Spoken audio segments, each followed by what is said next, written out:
नमस्कार दोस्तों, शिव पुराण के अनुसार भगवान शिव और माता पार्वती का पुनर्मिलन हुआ था। दोस्तों, एक बार भोलेनाथ ने माता पार्वती को उनके पुनर्जन्म के बाद याद दिलाने के लिए तीज की कथा सुनाई थी। भगवान शिव ने कथा सुनाते हुए कहा, पार्वती, तुम मुझे पति के रूप में पाना चाहती थी, जिसके लिए तुमने हिमालय पर्वत पर कठोर तप किया। तुमने सर्दी, गर्मी, बरसात आदि सभी कष्टों को सहा।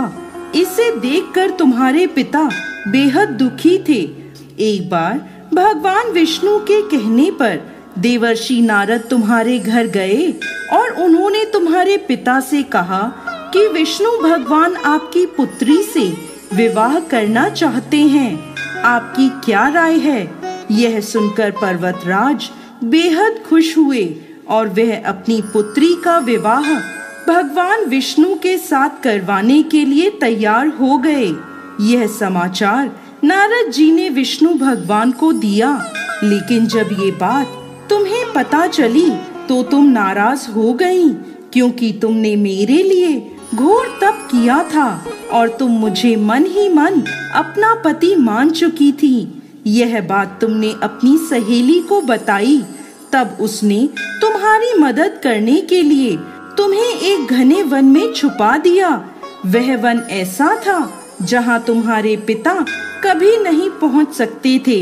इस वन में तुम लगातार तप करती रहीं। पर्वतराज तुम्हारे ना मिलने से परेशान थे। वह इस चिंता में थे कि यदि भगवान विष्णु बारात लेकर आ गए और तुम नहीं मिली तो वह नाराज हो जाएंगे। भोलेनाथ माता पार्वती से कहते हैं कि धरती पाताल एक करके भी तुम्हारे पिता तुम्हें नहीं ढूंढ पाए, क्योंकि तुम उस वन में एक गुफा के अंदर मेरी आराधना कर रही थी। तुमने रेत का एक शिवलिंग बनाया था। तुम्हारे तप से प्रसन्न होकर मैंने तुम्हारी मनोकामना पूरी करने का विचार किया। इस बीच तुम्हारे पिता तुम्हें खोजते हुए गुफा में पहुंच गए। तुम्हें वहां देखकर पर्वतराज बेहद खुश हुए। तुमने अपने पिता से कहा कि तुमने मुझे अपना वर चुना है और इसके लिए घोर तप किया है, और आज यह तप सफल हो गया है। भोलेनाथ ने मेरा वरण कर लिया है। अगर आप मेरा विवाह शिवजी से करने को तैयार हैं, तो मैं आपके साथ चलूंगी। यह सुनकर पर्वतराज तुम्हारा विवाह मुझसे करने को तैयार हो गए।